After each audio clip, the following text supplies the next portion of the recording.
Dakpin si Jesus. Itinatuwa ang Panginoon matapos ay ang pagtilaok ng manok ng Si San Andres ayon sa Ebanghelyo ni San Juan ay unang naging tagasunod ni San Juan Bautista. Alang Everson Villanueva at pamilya. San Andres, panalangin mo kami. San Felipe. Siya ay mula sa Bethsaida. Alagad, habang siya ay nakaupo sa paningilan ng buwis sa Capernaum. Isa Tungkol kay Santiago sa banal na kasulatan. Sa kabila ng kakapusan ng kaalaman tungkol kay Santiago, latag ng mga balabal. Isang pagkilala sa kanya bilang hari. Anak ni David, ni Maria ay sumasalamin sa kanyang pakikibahagi sa paghihirap ni Jesus. Pinamaalam sa kanyang minamahal na inang si Maria upang ihanda ang kanyang kalooban sa mga sakit Sa anyo ng tinapay at alak. Sa tuwing tayo ay kakain ng tinapay na kanyang katawan at iinom ng alak na kanyang dugo, ay ipinahayag natin kanyang pagkatakot at pagkapighati bilang tunay na tao.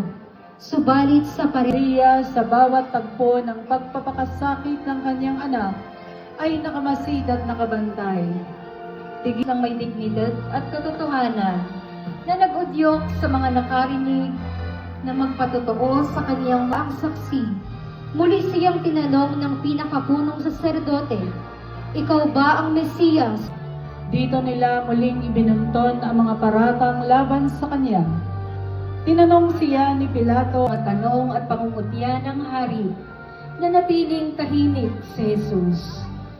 Ang katahimikan ni Jesus ay gamit ang suplina na may 3 sintas na may matitinik na piraso ng bakal at ilang panginsulto habang hinugdan siya at sinuotan ng balabal na purpura. Siya sa gitna ng panguuyam, nagpupugay at sumisigaw ang mga kawal. Mabuhay ng kanyang iharap si Jesus sa mga taong nais siyang ipako sa krus, batbat ng sugat at may krus. Alang-alang sa sariling kapakanan ni Pilato at pagtangan sa kanyang kapangyarihan, hinayaan niyang mahatulan si Jesus sa kanyang kamatayan, alang-alang sa kaligtasan ng sanlibutan. Nang yakapin niya ang krus, ay ang babaeng nagpunas sa mukha ng Panginoon habang siya'y patungo sa Kalbaryo, kung saan bumakas ang mukha ni Jesus. Kawalan ng tulog sa magdamag at pagpapahirap na kanyang dinanas.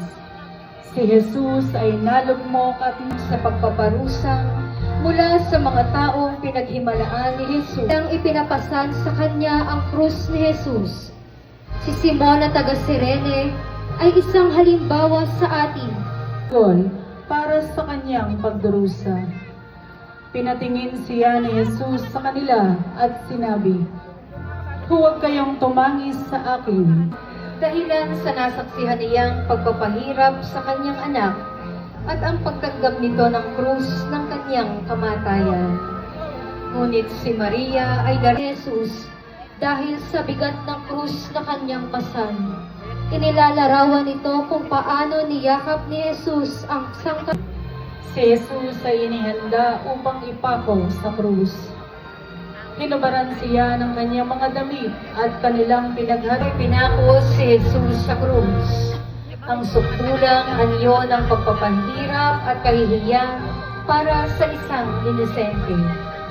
Ang mga tao ay narito ang iyong anak, at sinabi sa alagad, narito ang iyong ina. Tanda na tayong mga anak ng Diyos ay ipinaampon ni Kristo sa pagkalinga ng kanyang ina. hihingalo sa krus. Larawan ng isang inang nananatiling matatag sa gitna ng matinding dalamhati. Kasama niya sina San Juan na minamahal na alagad at Maria Magdalena Lahat ng bagay at bilang katuparan ng kasulatan ay sinabi niya, "Nauuhaw ako." Matapos, ngunit si Longino ay sinibat sa kanyang tagiliran gamit ang siban, at agad dumaloy ang dugo at tubig. Ang tagpong ito ay naganap upang matupad ang nasusulat. Wala ni isa Matlihim dahil sa takot sa mga pinuno ng mga Hudyo. Kasama niya si Nicodemo na minsan ding lumapit kay Jesus sa gabi. May dala siyang pabango, halong mira at aloe. Diyos sa paglilibing. Ang tagpong ito ay sa pagmamay-ari ni Ginoong Reynaldo de la Cruz at pamilya. Siyang dinala sa kandungan ng kanyang inang si Maria.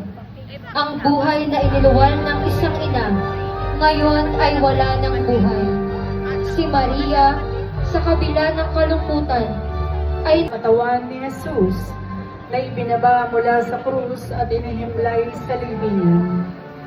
Sa katahimikan ng imaheng ito, ginugunita natin ang sukdulang sakripisyo ng Diyos na nagkatawang ang pag-iisa matapos ilibing ang Panginoon.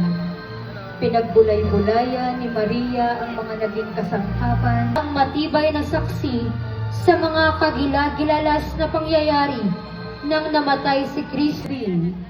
Si Jose na taga-Arimatea ay isang mabuti at matuwid na tao na kabilang sa mga emo. Si San Nicodemo ay ang lihim na disipulo ni Jesus na isang Pariseo na miyembro ng kataas-taasang hukom ng mga Hudyo. Tama ni Juana ni Cusa na nagtustos para sa ministeryo ni Jesus.